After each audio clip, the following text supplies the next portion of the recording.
Hello students, O2IS academy में आपका बहुत बहुत स्वागत है। तो जैसा कि आप जानते हैं कि हम डेली के एमसीक्यूज़ को प्रैक्टिस करते हैं और ये जो एमसीक्यूज़ है ये करंट अफेयर बेस्ड रहते हैं। आज के एमसीक्यूज़ शुरू करने से पहले अगर आपको इस वीडियो की पीडीएफ चाहिए तो आप हमारी O2IS एकेडमी की ऐप को डाउनलोड कर सकते हैं। यहाँ पर आपको ये पीडीएफ मिल जाएगी। इसके अलावा आप इस वीडियो को दोबारा देख कर भी अपने पॉइंट्स जो हैं या फिर जो क्वेश्चन हैं उनको रिवाइज कर सकते हैं। स्टार्ट करते हैं आज के सबसे पहले क्वेश्चन से, that is related to Aditya L1 mission. तो आपने बताना है कि रिसेंटली ये न्यूज़ में था तो ये कौन सी स्पेस रिसर्च ऑर्गेनाइजेशन का मिशन है। तो जैसे कि आप जानते हैं कि आदित्य को संस्कृत में सन बोला जाता है और हमारे इसरो का ये मिशन है जो कि सन के कोरोना को स्टडी करने के लिए भेजा जाएगा।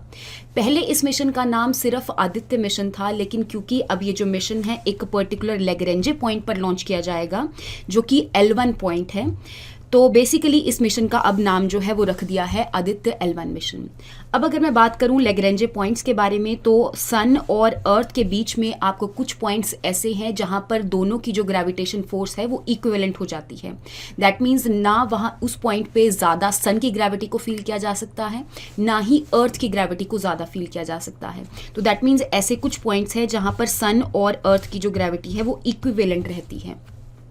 तो दैट मीन्स आपने याद रखना है कि जो आदित्य L1 मिशन है वो L1 पॉइंट पर लॉन्च किया जाएगा, और क्योंकि उसकी जो डेट थी वो जुलाई अगस्त 2023 तक लॉन्च करने के लिए बात करी गई थी, तो इस वजह से ही न्यूज़ में चल रहा है। नेक्स्ट क्वेश्चन के बारे में बात कर लेते हैं, that is related to green bonds. तो ग्रीन बॉन्ड्स के रिगार्डिंग बात करूं, जैसे कि आप जानते हैं कि हमारी जो स्टॉक मार्केट है उसके अंदर अलग अलग जो आपके डेप्ट्स वगैरह हैं उसको इशू किया जाता है, बॉन्ड्स को इशू किया जाता है। तो स्पेसिफिकली अगर मैं ग्रीन बॉन्ड के रिगार्डिंग बात करूं तो ये ऐसे बॉन्ड हैं जो कि हमारी ऐसी चीज़ों में इन्वेस्ट करने के लिए बात करते हैं जो कि इन्वायरमेंटली सस्टेनेबल चीज़ें हैं या फिर इन्वायरमेंटली सस्टेनेबल इंफ्रास्ट्रक्चर है। तो दैट मीन्स आपकी जो सेकंड स्टेटमेंट है ये करेक्ट हो जाएंगी। इसके अलावा ये जो बॉन्ड्स हैं अलग अलग सोवरेन एंटिटीज़ या फिर इंटर गवर्नमेंटल ग्रुप्स जो हैं ये इसको इशू करते हैं ताकि यहाँ पे इन्वायरमेंट सस्टेनेबल इंफ्रास्ट्रक्चर बनाने के लिए ज़्यादा से ज़्यादा जो इन्वेस्टमेंट है वो आ सके। और जैसा कि आप जानते हैं कि क्लाइमेट चेंज बहुत ज़्यादा हो चुका है, तो इस वजह से ये बॉन्ड्स जो हैं ज़्यादातर आपको न्यूज़ में देखने को मिलेंगे। यहाँ पे आपका आंसर बनेगा बोथ 1 और 2। नेक्स्ट क्वेश्चन के रिगार्डिंग बात कर लेते हैं, that is related to immune imprinting. तो इम्यून इम्प्रिंटिंग के रिगार्डिंग बात करूं तो यहाँ पे मैं आपको एक पर्टिकुलर फिनोमिना समझा देती हूँ। फॉर एग्जाम्पल, एक कोई भी पर्सन है उसके अंदर अगर बाहर से कोई भी पार्टिकल जो है, फॉरेन पार्टिकल जो है इसकी बॉडी में एंटर करेगा तो इस पार्टिकल को हम बोलते हैं एंटीजन। तो जिस टाइम पे ये फॉरेन पार्टिकल कोई माइक्रो ऑर्गेनिज्म हो सकता है, बैक्टीरिया, वायरस, प्रोटोजोन, कुछ भी हो सकता है, तो जैसे ही ये एंटीजन जो है किसी की बॉडी में एंटर कर जाता है तो हमारी बॉडी जो है इम्यून रिस्पॉन्स देना शुरू कर देती है। तो हमारी बॉडी में अलग अलग बैरियर्स होते हैं। फॉर एग्जांपल, हमारी जो स्किन है वो एक फिजिकल बैरियर की तरह काम करती है। इसके अलावा जैसे हमारी जो गॉबलेट सेल्स हैं वो म्यूकस रिलीज करना शुरू कर देती हैं ताकि यहाँ पे जो फॉरेन पार्टिकल्स हैं उनको कैप्चर किया जा सके। इन द सेम वे हमारी जो लिम्फोसाइट्स हैं, B एंड T लिम्फोसाइट्स हैं, बेसिकली WBCs की ही ये एक टाइप ऑफ सेल है जो कि यहाँ पे एंटीबॉडीज बनाने का काम करती है ताकि यहाँ पे एंटीजन को किल किया जा सके। तो इस पर्टिकुलर फिनोमिना को ही हम बोलते हैं इम्यून इम्प्रिंटिंग, जिसके अंदर अगर ये माइक्रो ऑर्गेनिज्म दोबारा से आएगा हमारी बॉडी के अंदर, तो क्योंकि हमारी बॉडी ने पहले ही उसके अगेंस्ट एंटीबॉडीज बनाई है तो उस टाइम पे वो उस एंटीजन को रिकॉग्नाइज करेंगी कि क्या इसके अगेंस्ट मेरी बॉडी ने ऑलरेडी एंटीबॉडीज बनाई हैं या नहीं। तो इस फिनोमिना को हम ओरिजिनल एंटीजेनिक सिन के नाम से भी जानते हैं, लेकिन ये कोई रिसेंटली डेवलप्ड फिनोमिना नहीं है। 90s के अंदर 1947 के अराउंड ये जो फिनोमिना है इसको डेवलप किया गया था। इसके अलावा ये मैंने आपको समझा ही दिया है कि हमारी immune response, repeated immune response मिलता है जिसकी वजह से वो ऑलरेडी एग्जिस्टिंग एंटीबॉडीज़ को मैच करती है कि क्या ये जो एंटीबॉडीज़ है वो एंटीजन के अगेंस्ट बनी है या नहीं। तो दैट मीन्स आपकी जो सेकेंड स्टेटमेंट है it is totally correct and first statement is incorrect because ये कोई पहली बार इसको रिकॉग्नाइज नहीं किया गया, इससे पहले भी इसको रिकॉग्नाइज किया गया है। तो आपका आंसर बनेगा 2 ओनली। नेक्स्ट क्वेश्चन के रिगार्डिंग बात कर लेते हैं, तो recently green railway station certificate जो है ये प्रोवाइड किया गया है। यहाँ पे अलग अलग ऑर्गेनाइजेशंस जो हैं ये इंक्लूडेड है जो कि चेक कर रही हैं कि अलग अलग रेलवे स्टेशन के अंदर कितने ऐसे इंफ्रास्ट्रक्चर हैं जो कि इन्वायरमेंटली सस्टेनेबल तरीके से बने हैं। तो उसी के बेस पे यहाँ पर जो विशाखापट्टनम रेलवे स्टेशन है उसको ये जो ग्रीन रेलवे स्टेशन सर्टिफिकेशन है ये दिया गया। तो आपने ध्यान रखना है, ये न्यूज़ में है। नेक्स्ट क्वेश्चन के रिगार्डिंग बात कर लेते हैं, that is related to monument Mitra scheme. तो मॉन्यूमेंट मित्रा स्कीम के रिगार्डिंग अगर मैं बात करूं तो जैसा कि आप जानते हैं कि 15 अगस्त को हमारा जो इंडिपेंडेंस डे है ये मनाया जाता है, और 2023 का जो इंडिपेंडेंस डे है तब तक आने से पहले हमारी जो सेंट्रल गवर्नमेंट है या फिर हमारी जो मिनिस्ट्री ऑफ कल्चर है वो चाहते हैं कि ऐसी 500 हेरिटेज साइट्स जो हैं उसको डेवलप किया जा सके।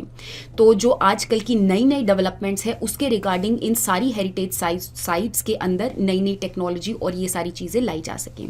तो इसी के रिगार्डिंग ये जो आपकी चीज़ें हैं वो न्यूज़ में रहती हैं, तो आपने इसमें से करेक्ट स्टेटमेंट को आइडेंटिफाई करना है। जैसे कि अगर मैं मॉन्यूमेंट मित्रा स्कीम के रिगार्डिंग बात करूँ तो सबसे पहली बात तो मिनिस्ट्री ऑफ कल्चर के अंडर आता है ये। इवन मिनिस्ट्री ऑफ कल्चर के अंडर भी जो आर्कियोलॉजिकल सर्वे ऑफ इंडिया है तो इसके अंडर ये जो स्कीम है इसको रेगुलेट किया जा रहा है। इसके अलावा अगर मैं बात करूं तो जितनी भी सेंट्रली प्रोटेक्टेड हेरिटेज प्रॉपर्टीज़ हैं उन सब के अंदर डेवलपमेंट लाने के लिए इस स्कीम को लॉन्च किया गया है, और स्पेशली 15 अगस्त 2023 आने से पहले 500 ऐसी हेरिटेज साइट्स जो हैं उनको डेवलप किया जाएगा। और स्पेशली इसके अंदर और भी फिनोमिनास को इंक्लूड किया गया है, for example corporate social responsibility. तो जैसा कि आप जानते हैं कि जो बड़े बड़े बिजनेसमैन होते हैं, बिजनेसेस होते हैं, तो उसके अंदर जो पर्सन है उनको कॉर्पोरेट सोशल रिस्पॉन्सिबिलिटी के तहत यहाँ पर कुछ जो परसेंटेज है वो बेसिकली सेंट्रल गवर्नमेंट को देना पड़ता है। तो उसी के रिगार्डिंग अभी मॉन्यूमेंट मित्रा स्कीम जो है, तो जो बड़े बड़े बिजनेसेस हैं वो एक पर्टिकुलर मॉन्यूमेंट को या फिर पर्टिकुलर हेरिटेज साइट को अपने अंडर ले सकते हैं ताकि वो उसकी डेवलपमेंट कर सके, जो कि कॉर्पोरेट सोशल रिस्पॉन्सिबिलिटी के अंदर कंसीडर किया जाएगा। तो दैट मीन्स यहाँ पे आपकी दोनों की दोनों जो स्टेटमेंट्स हैं ये करेक्ट हो जाएंगी। नेक्स्ट क्वेश्चन के रिगार्डिंग बात कर लेते हैं, that is related to kelp forests. तो इन फॉरेस्ट्स के रिगार्डिंग बात करूँ तो स्पेशली ये बहुत ही ज़्यादा कोल्ड इन्वायरमेंट में रहते हैं, बहुत ही ज़्यादा न्यूट्रिएंट रिच रहते हैं, और स्पेशली आपको अंडर वाटर जो हैं ये केल्प फॉरेस्ट जो हैं ये देखने को मिलेंगे। इसके अलावा जो रीसेंट स्टडी आई है उसके अंदर देखा गया है क्योंकि बहुत ज़्यादा क्लाइमेट चेंज हो चुका है, तो इस क्लाइमेट चेंज का जो इफ़ेक्ट है वो हर एक बायोडाइवर्सिटी जो है उसके ऊपर देखने को मिल रहा है, चाहे फ्लोरा हो चाहे फोना हो। इन द सेम वे जो केल्प फॉरेस्ट्स हैं वो पहले से उनकी जो पॉपुलेशन है तो उनकी जो स्पीशीज़ हैं, उनकी जो वेराइटीज़ हैं वो पहले से डिक्रीज की हैं।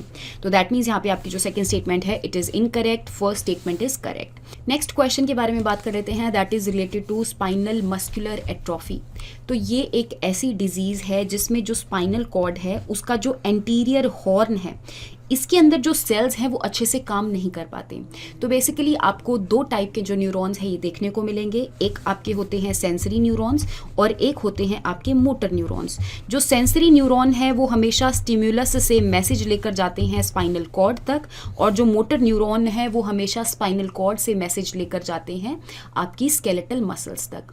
तो क्योंकि यहाँ पे जो एंटीरियर हॉर्न सेल्स हैं वो यहाँ पर डिफेक्टिव हैं, वो इस वजह से डिफेक्टिव हैं क्योंकि SMN1 जीन जो है ये डिफेक्टिव है। तो इनके डिफेक्टिव होने की वजह से मोटर न्यूरॉन्स अच्छे से काम नहीं कर पाएंगे, स्केलेटल मसल्स को अच्छे से सिग्नल नहीं दे पाएंगे, और अल्टीमेटली जो भी हमारी स्केलेटल मसल्स हैं जो कि हम फ्रीक्वेंटली मूवमेंट करते रहते हैं अपनी आर्म्स और लेग्स के अंदर, so they are associated with skeletal muscles. तो ये जो स्केलेटल मसल्स हैं क्योंकि मोटर न्यूरॉन से मैसेज नहीं आया तो इस वजह से अच्छे से काम नहीं कर पाएंगे। तो इसी की वजह से आपको स्पाइनल मस्कुलर एट्रोफी जो है ये देखने को मिलती है।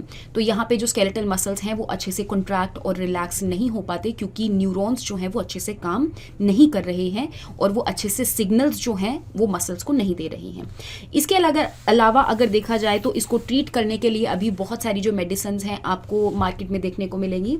तो ऐसा कुछ भी नहीं है कि कोई भी मेडिसिन अवेलेबल नहीं है। तो आपने इसमें से इनकरेक्ट स्टेटमेंट को आइडेंटिफाई करना है, and the incorrect statement is 2 only.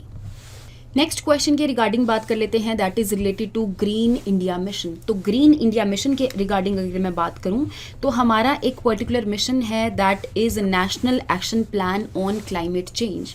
तो ये जो हमारा एक्शन प्लान है 2008 में लाया गया था, जिसके अंदर आपको 8 अलग अलग जो मिशंस हैं ये देखने को मिलेंगे।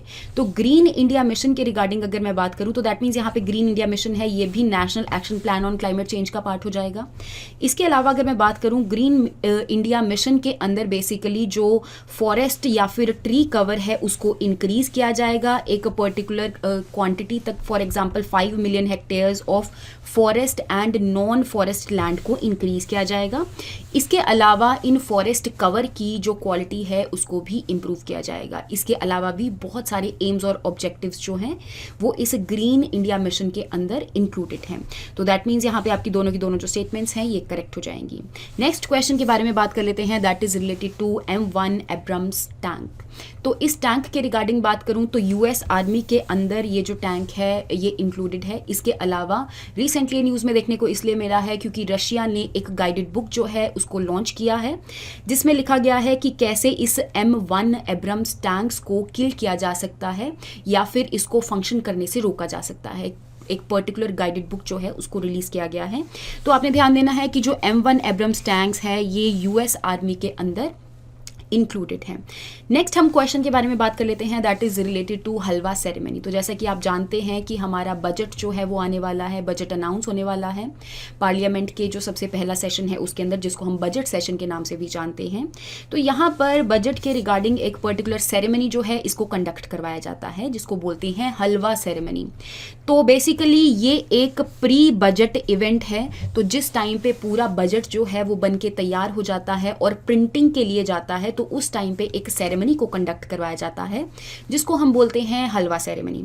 तो इसके अंदर जो फाइनेंस मिनिस्ट्री है और उनका जितना भी स्टाफ है उन सबको ऐसे हलवा जो है वो सर्व किया जाता है। तो पूरी की पूरी फाइनेंस मिनिस्ट्री, स्पेशली हमारे जो फाइनेंस मिनिस्टर जी हैं वो सबको ये हलवा जो है वो सर्व करते हैं और ये पर्टिकुलर सेरेमनी को हम हलवा सेरेमनी के नाम से जानते हैं।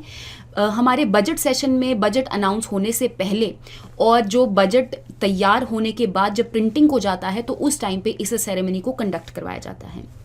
ये आपने ध्यान देना है।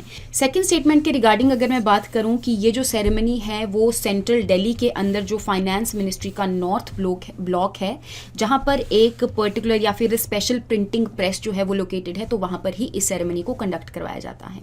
तो दैट मीन्स यहाँ पे आपकी जो सेकेंड स्टेटमेंट है this is correct and first statement is incorrect because it is not post budget event but it is pre budget event. तो आई होप आपको यहाँ तक जो क्वेश्चंस हैं उनके बारे में समझ में आया होगा। नेक्स्ट क्लास के अंदर हम नेक्स्ट MCQs के साथ मिलेंगे। Thank you so much and have a nice day.